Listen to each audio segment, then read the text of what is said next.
Hi YouTube, it's Kathy, and I'm here today to talk about my TBR for the Reindeer Readathon, which takes place all throughout December, although my reading won't start until after the Queer Lit Readathon. This readathon is headed off by Eric of Break Even Books, and then we have a bunch of team co-hosts, and I will link everybody down below.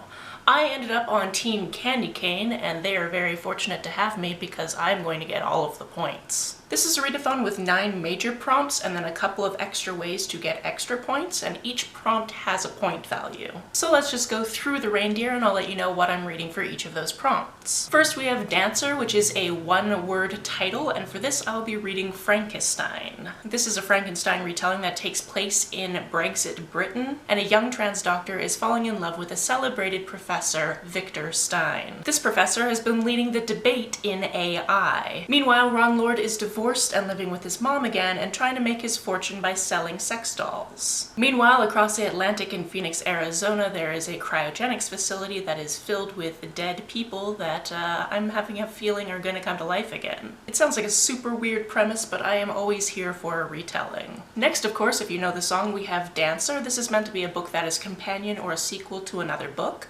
I actually need to talk about Vixen first, otherwise I'm just spoiling what I'm doing for Vixen. Vixen is a book with a fox on a cover, and if you can't find one of those, then with a strong female character, but you get less points for that. Using the word fox counts, so I will be reading The Foxhole Court and the follow-up to that, which is The Raven King. I bought the whole trilogy on Kindle for really cheap because I figured if I'm going to have to read the first 2 books in the series for this readathon, I'm probably going to want to finish the series. All I know about this series is I believe there's sports, I believe it's queer, and my friend R is obsessed with it. Just from scanning the synopsis, it seems our protagonist is somebody who is very athletically inclined, but shouldn't be joining a highly publicized team because there's somebody that he's running away from, and obviously if he's on a highly publicized team and people for whatever like sports ball and that gets telecast and stuff like that, they're probably gonna find him staying away from murderous crime lord. Sports. Honestly, that's all I need to know. Next we have Prancer, which is a book with a map in it. For that I will be reading Blonde Roots. This one does have a map in the beginning of it, and it's interesting because it asks the question,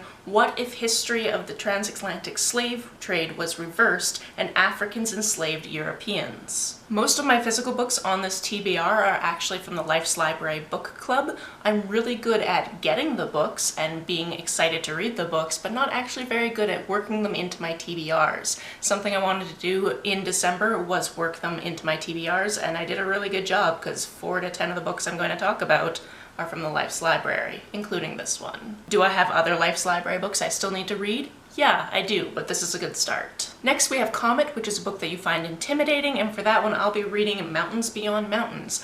I honestly don't really know what it is about this one, I just find it intimidating, but I'll let you know what it's about. Maybe I'll figure it out in that process. In medical school, Paul Farmer found his life's calling to cure infectious diseases and bring life-saving tools of modern medicine to those who need them most. Yep, that's definitely what it was. This seems like a very daunting task, and I get tired just even thinking about it. Tracy Kidder's magnificent account shows how one person can make a difference in solving global health problems through a clear-eyed understanding of the interaction of politics, wealth, social systems, and disease. So yeah, this one seems like it's going to be fairly hard-hitting, but also uplifting, but also it's such a daunting task that's why I find it intimidating. For Cupid, you're meant to read a genre that you love, and I love horror. For that reason, I will be listening to the audiobook of Pet Sematary by Stephen King, as narrated by Michael C. Hall of Dexter fame. I'm pretty excited that this lined up because I'm getting this from the library. I've been on the holds list for a while, and it should be coming in just at the beginning of December. And I'm very excited because Michael C. Hall. This is also one of those King classics that I've never actually gotten around to reading. I think I tried reading it when I was a kid and got bored, and I read some of his other work. This is one of those books that seems like such a classic that everyone kind of knows what it's about, but I've never actually read the synopsis, so let's do that together. When the Creeds move into a beautiful old house in rural Maine, it seems too good to be true. Physician father, beautiful wife, charming little daughter, adorable infant son, and now an idyllic home. As a family, they have it all, right down to the friendly car.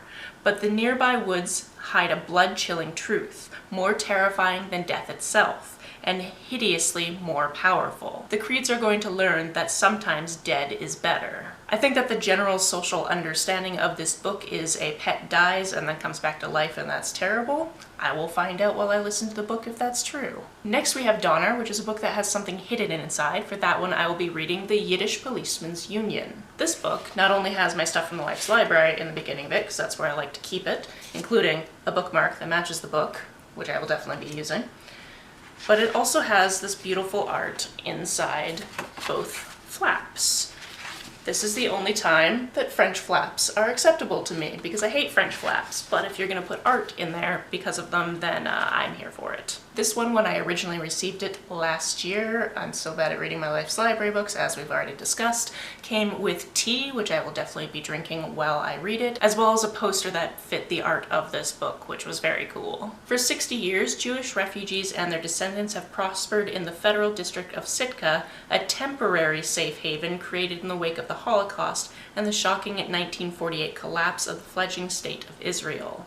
The Jews of Sitka District have created their own little world in the Alaskan Panhandle, a vibrant and complex frontier city that moves to the music of Yiddish. But now the district is set to revert to Alaskan control, and their dream is coming to an end.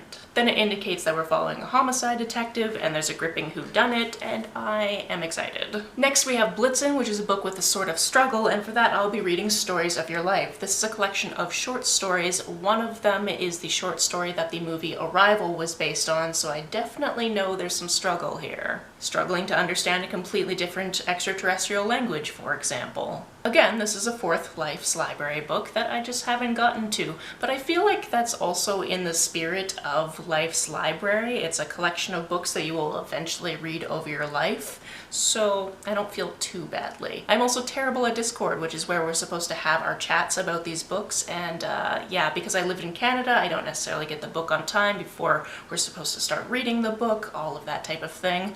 However, this is a wonderful service because for $25 US, I get a book and bookish things with it every 6 weeks, and I don't have to pay shipping, which is huge. Additionally, proceeds go to Partners in Health, so win-win-win. Finally, for the most famous reindeer of all, that would be Rudolph, we're meant to read a book with a misfit, and I'll be reading Barry Squires' Full Tilt. I'm going to read you the synopsis for this one as well. I have this on my Kindle app and it just came out in September. It reads, Barry Squires' Full Tilt takes readers on a romp through the streets of St. John's and into the Squires household, a place where tragedy strikes but love prevails. Dairy Girls meets Billy Elliot with an East Coast twist. I kind of love that I'm getting some Canadian content in here, especially because I'm Canadian and the creator of the readathon is also Canadian. It's 1995 when the Full Tilt dancers give an inspiring performance at the opening of the new bingo hall. 12-year-old Finbar, or Barry Squires, wants desperately to join the troupe.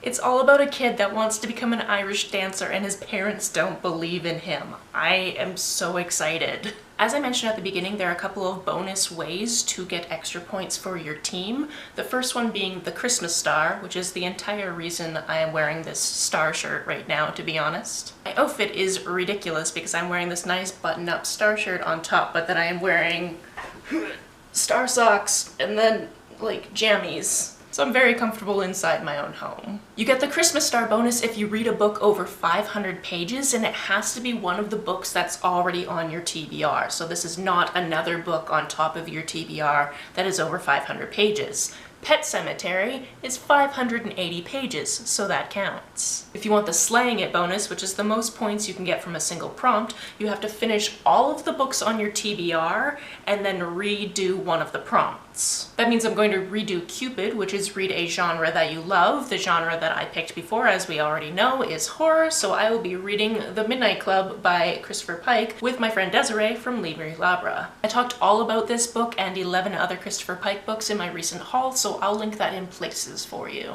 Essentially, this takes place at a hospice for teens who have terminal illnesses, and 5 of them have a club called the Midnight Club where they tell stories at midnight, and they decide that whoever dies first has to try the hardest they can to come back and make contact with them. It's going to be cheesy and delightful and probably have some problematic content because these books are from the late 80s, early 90s. And there you have it. Those are the 10 books that I will be reading for the Reindeer Readathon, giving my team the maximum amount of points that any one person can give a team. Are you participating? And if so, what team did you end up on? Let me know about it down in the comments below. On the way down to the comments, if you hit that subscribe button, that would be very nice of you. If you don't feel like leaving a comment but want to make sure that I know you're here, just leave me an emoji or a smiley face if you're on your keyboard. Some people have asked if there's a way to financially support this channel, so I set up a Ko-fi account, which is a digital tipping service. The link for that is down below, as well as the link to my PayPal and my Amazon wishlist in case you would like to buy me a book.